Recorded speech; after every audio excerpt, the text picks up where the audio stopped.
આ ચહેરાઓને જોઈ લો તો વિદ્યાર્થીઓ નથી, બલકે તોફાની તત્વો છે. આ દેશના વિદ્યાર્થીઓ તો શિસ્ત પ્રેમી અને નમ્ર છે. તેઓ ભાગ્યે જ કોઈ હંગામો મચાવે, પરંતુ દર વખતની જેમ અત્યારે વિદ્યાર્થીઓના નામે અને તેમના ખભે કોઈ નિશાન તાકી રહ્યું છે.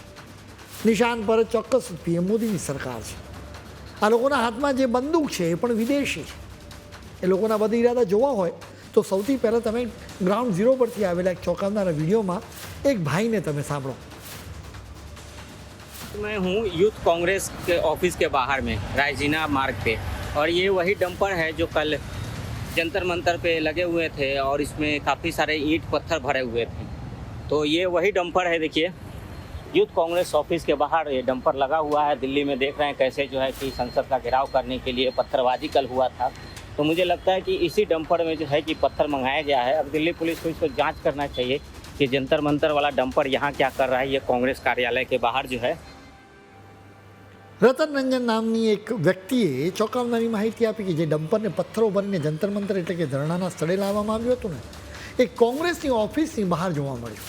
પછી સ્વાભાવિક તેની તપાસ થવી જોઈએ. આમ જંતર મંતર ખાતે આવનારા લોકોની માનસિકતા તમે જોઈ લો.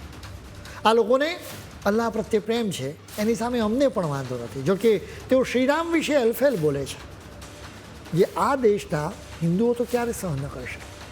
કોમેડીના નામે ટ્રેજેડી કરતો કુનાલ કામરા જંતર મંતરના મંચ પરથી જ શ્રીરામ વિશે મન ફાવે એમ બોલ્યો.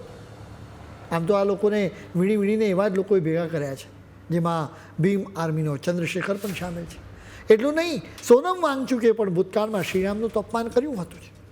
એક તરફ મંચ પરથી શ્રીરામનું અપમાન થાય છે, બીજી તરફ શું ગવાય છે એ પણ તમે જરા સાંભળો. बस नाम रहेगा अल्लाह का.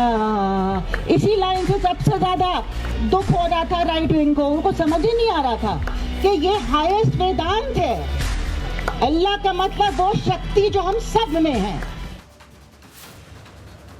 સ્વાભાવિક રીતે આ વિડીયો કદાચ તમે જોયો જ હશે. આ વિડીયોમાં જોવા મળતી મહિલાનું નામ નંદિતા નારાયણ છે. તે ડાબેરી નેતા છે.